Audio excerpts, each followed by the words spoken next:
Oh, do you want to start? Oh, hi there, guys. This is Mrs. Klein. Hey, it's Miss Burkles. We are here today with your Lesson 26 podcast about the Maya. Like always, there's a guiding question, and this time it is what led to the rise, flourishing, and fall of the Maya civilization? And we have our vocab, which is ceremonial center, hieroglyphic, Maya, Mesoamerica, ritual, sacrifice, slash and burn agriculture, and social pyramid. All right, you guys, if you want to follow along, we're on page 371 for the introduction. The Maya civilization, which lasted about 3,500 years from 2000 BCE to 1500 CE, included lands located in present day southern Mexico and large portions of Central America.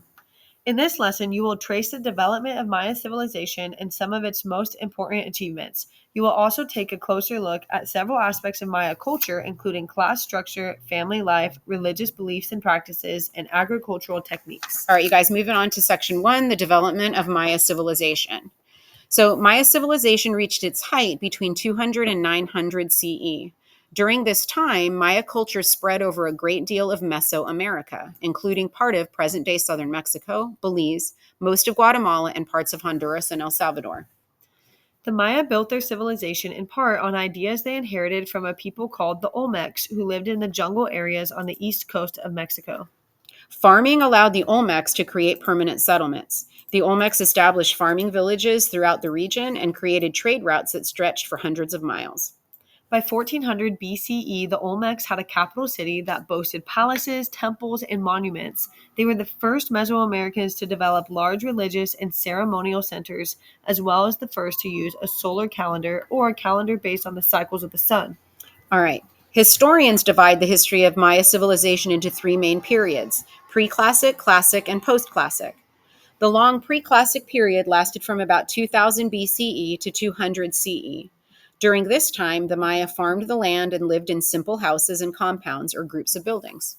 Possibly as early as 300 BCE, they began to adapt the writing system of the Olmecs to develop their own system of hieroglyphic writing. During the Classic period, the Maya adapted and developed other ideas they had learned from the Olmecs. For example, they improved on Olmec building techniques.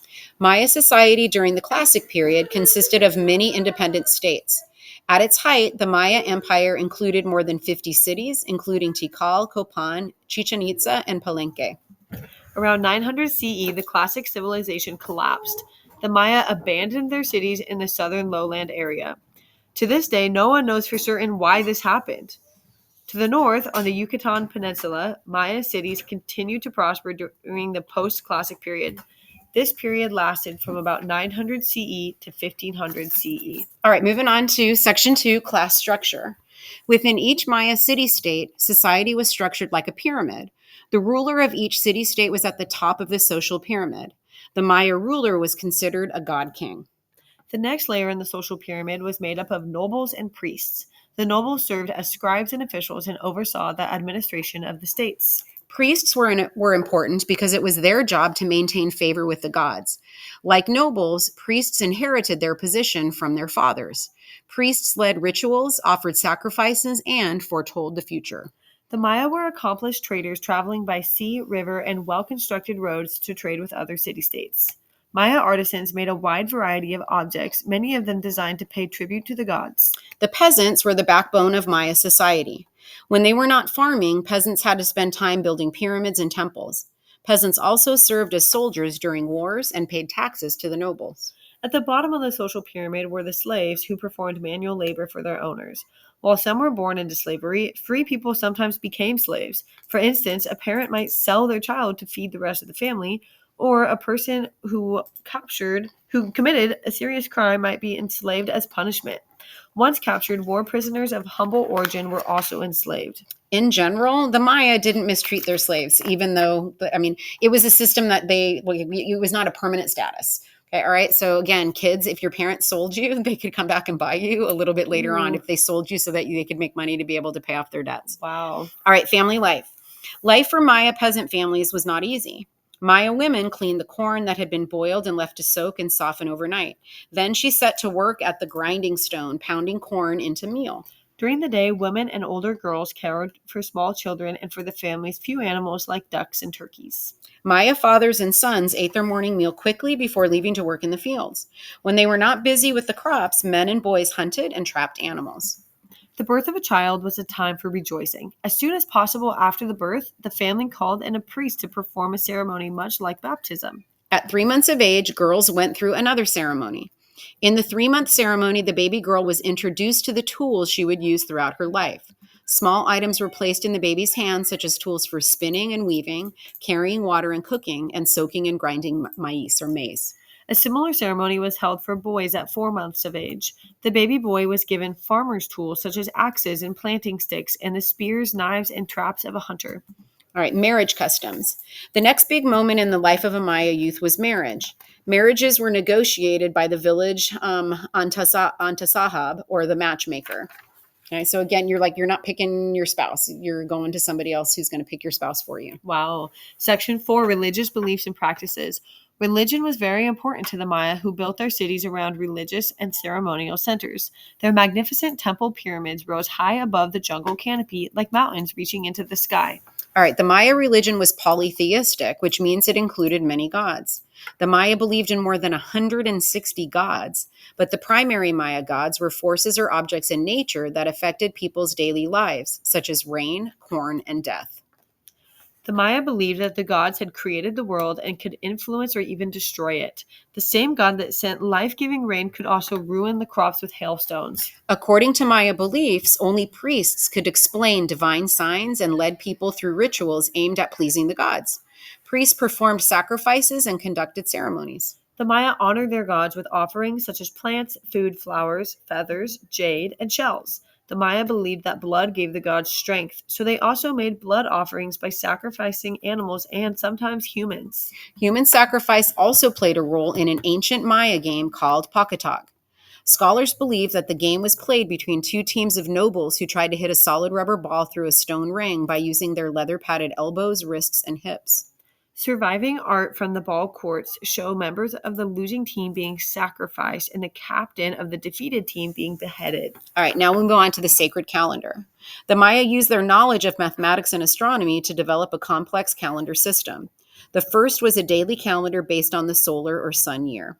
The second calendar was the sacred or ritual calendar called the Tzolk'in, or sacred round. Only priests could read the hidden meaning of the sacred round. Priests used the sacred calendar to determine the best days to plant, hunt, cure, do battle, and perform religious ceremonies. You guys, you're going to get to be like a priest and use one of the calendars. You get to do an activity. It's kind of a fun thing. Super fun. Like Maya art and architecture, the calendar system reflects a highly advanced civilization. This high level of civilization was possible due to the ability of the Maya to create a stable food supply. All right. The Maya were creative, skillful, and used their knowledge of skillful farmers, and used their knowledge of calendars and seasonal change to help them become even better at growing food.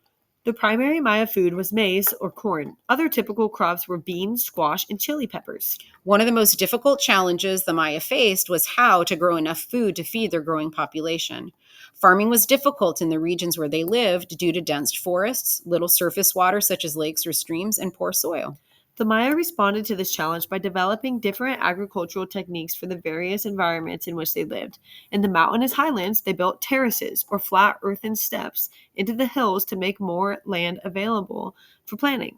In the swampy lowlands, the Maya constructed raised earth platforms surrounded by canals that drained off extra rainwater. A different technique was used in the densely forested lowland areas. In city-states like Palenque in present-day Mexico, the Maya used slash and burn agriculture. First, they cleared the land by cutting and burning plants and trees, and then they planted their crops.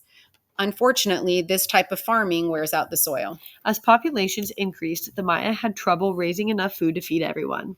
For about 600 years, the great cities of the southern lowlands thrived, and then, around 750 CE, the civilization that supported these centers fell apart. By 900 CE, the Maya had abandoned their large cities to the jungle. The collapse of classic Maya civilization is one of the great mysteries of Mesoamerican history, and many theories have been offered to explain what happened. Some historians believe that the populations of the cities grew faster than the Maya farming systems could sustain them.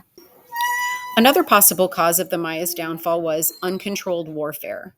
A final possibility is that invaders from central Mexico helped to destroy the Maya city-states. Although the great Maya cities are ruins today, Maya culture lives on. About 2 million Maya still live in the southern Mexican state of Chiapas, with millions more spread throughout the Yucatan Peninsula and the cities and the rural farm communities of Belize, Guatemala, Honduras, and El Salvador. All right, you guys, lesson summary. So in this lesson, we learned about the Maya civilization, which existed in what is now Mexico and Central America between about 2000 BCE and 1500 CE. The development of Maya civilization. The Maya's greatest achievements came in the Classic period between 200 and 900 CE. With a writing system and building techniques adapted from the earlier Olmecs, the Maya built complex stone cities. At its height, their empire consisted of more than 40 city-states and covered much of Central America. All right, class structure and family life. Maya society was a social pyramid with the ruler at the top. Most Maya were peasants. Students, don't forget that we have Jamba Juice here on campus today. You can pick up yours right near the office right now for just $5. Head on up to the office, grab yourself a delicious Jamba Juice. Once again, they are up here near the office, just $5. Mm-hmm. All right. Women and girls cared for small children, kept house, and cooked the meals. Men and boys worked in the fields or hunted. Maya girls celebrated reaching adulthood at 12. Boys did so at 14, and marriages were arranged by a matchmaker. Religious beliefs and practices. Maya religion was polytheistic. The gods were forces of nature who could influence or destroy the world. Only priests could understand divine signs and read the sacred calendar, and no decisions were made without first consulting the gods. All right, agricultural techniques. Farming techniques such as terraces, slash and burn agriculture, and raised earth platforms allowed the Maya to create a stable food supply. All right, you guys remember there is a guiding question this time. What led to the rise, flourishing, and then fall of the Maya civilization? And then don't forget about all those vocabulary terms: ceremonial center, hieroglyphic, Maya, Mesoamerica, ritual, sacrifice, slash and burn agriculture, and social pyramid. Have a great day. Be good.